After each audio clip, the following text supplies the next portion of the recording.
नमस्कार। उत्तर प्रदेश कांग्रेस कमेटी के हमारे संगठन निर्माताओं और जुझारू कार्यकर्ताओं, आप सबका संगठन सृजन अभियान की इस महत्वपूर्ण मीटिंग में बहुत स्वागत है। कांग्रेस का उत्तर प्रदेश से नाता राजनीति से बहुत ऊपर है। ये नेहरू जी से लेकर इंदिरा जी, राजीव जी, सोनिया गांधी जी और अब राहुल गांधी जी की कर्मभूमि है। भला कौन भूल सकता है कि आज़ादी के आंदोलन में उत्तर प्रदेश का कितना अहम रोल रहा है। 2024 के लोकसभा चुनाव में उत्तर प्रदेश में इंडिया गठबंधन की शानदार जीत ने भारतीय जनता पार्टी को बहुमत से रोकने में बड़ी भूमिका निभाई है।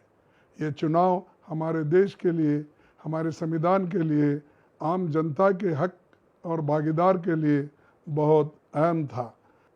इस तरह का बेहतरीन प्रदर्शन आपकी कर्मठता, आपके जज्बे के कारण ही संभव हुआ।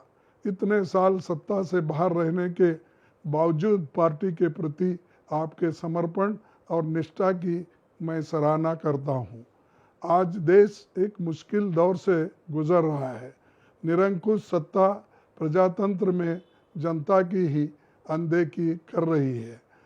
उत्तर प्रदेश की तथाकथित डबल इंजन सरकार ने तो मर्यादा की हर सीमा पार कर दी है। यहाँ पर पुलिस और प्रशासन की बर्बरता जगजाहिर है। महिला सुरक्षा से लेकर युवाओं पर यातना, दलितों, पिछड़ों और अल्पसंख्यकों के हक का हनन की उत्तर प्रदेश की भाजपा सरकार की एकमात्र उपलब्धि है, जो बाबा साहब के संविधान को ताक पर रखकर डर और दबाव की राजनीति कर रही है और सामाजिक न्याय के सिद्धांतों को नज़रअंदाज कर रही है। सरकारी पदों को ना भरना, लैटरल एंट्री की पहल, दलितों और पिछड़ों पर हो रहे अत्याचार सब इसी बात के सूचक है कि आरएसएस और भाजपा डॉक्टर अंबेडकर के संविधान से नफरत करती है। लेकिन कांग्रेस पार्टी भी इस चुनौती से लड़ने को पूरी तरह से तैयार है। मुझे विश्वास है कि आपको मेरी तरह इस बात की खुशी होगी कि 2024 के चुनाव में देशवासियों ने उन लोगों को सबक सिखाया जो संविधान बदलने का सपना देखते थे। आपने देखा कि जातिगत जनगणना की हमारी मांग को भी मोदी सरकार को नहीं चाहते हुए भी मानना ही पड़ा। अब अगला पड़ाव आरक्षण की 50% लिमिट को उखाड़ फेंकने का और आर्टिकल 15 सब क्लॉज 5 के तहत निजी संस्थानों में दलितों, पिछड़ों, आदिवासियों, गरीब, सामान्य वर्ग के लोगों को आरक्षण मिले, यही हमारी प्राथमिकता है। और जैसे हमने जातिगत जनगणना के लिए सरकार को मजबूर किया, ठीक वैसे ही अब हम ये भी करवा कर रहेंगे। और ऐसे हर मुद्दे पर सरकार को कटघरे में खड़ा करना, जवाबदेही बनाना, आम जनमानस की आवाज़ को बुलंदी से उठाना ही एक जिम्मेदार विपक्ष का काम है। ये काम आप सब ने बखूबी किया है और अब आगे और भी ईमानदारी और लगन से करना होगा। आप हमारे संगठन की रीढ़ की हड्डी है। आप उत्तर प्रदेश में हमारे संकल्प की भी नींव है। ये सच है कि दिल्ली का रास्ता लखनऊ होकर गुजरता है और इसीलिए ये बेहद ज़रूरी है कि आप अपने ऊपर दी गई जिम्मेदारी को पहचानिए। सारा देश आपकी ओर उम्मीद से देख रहा है और इसलिए आपका एकजुट होकर लड़ना, कांग्रेस पार्टी और हमारे संदेश को जन जन तक पहुंचाना ज़रूरी है। आप साथ रहेंगे तो दुनिया की कोई ताकत आपको हरा नहीं सकती।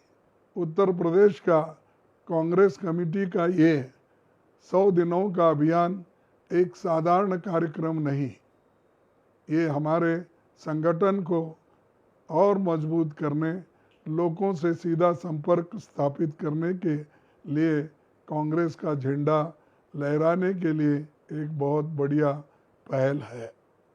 ये उत्तर प्रदेश की जनता से सीधे जुड़ने का और धीरे धीरे लुप्त होते लोकतंत्र को फिर से हासिल करके मजबूती वे दोबारा स्थापित करने का एक तरीका है। इस कार्यक्रम के माध्यम से हम गरीब, शोषित और वंचित समाज के लोगों की आवाज़ को पुरजोर तरीके से उठाएंगे। हम उन सब लोगों के साथ खड़े होंगे जिनके साथ भाजपा की सरकार ने अन्याय किया है।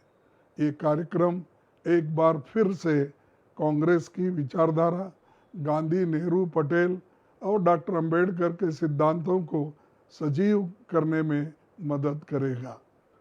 एक बात याद रखिए, आप सिर्फ कांग्रेस पार्टी के कोऑर्डिनेटर या जिला अध्यक्ष ही नहीं हैं, आप न्याय और सच की इस लड़ाई में सत्य और न्याय योद्धा है। आपके समर्पण और त्याग से हमें भी अपनी लड़ाई आगे जारी रखने का हौसला मिलता है। आज वक्त आपसी मतभेद भुलाकर एकजुट होकर कांग्रेस को मजबूत बनाने का है। आपका अगला लक्ष्य 2027 का विधानसभा चुनाव होना चाहिए। उसकी तैयारी में दम खम से लग जाइए। मैं संगठन सृजन अभियान की अपार सफलता की कामना करता हूं। मैं आप सबको दिल से धन्यवाद देता हूं। जय हिंद, जय संविधान, जय कांग्रेस।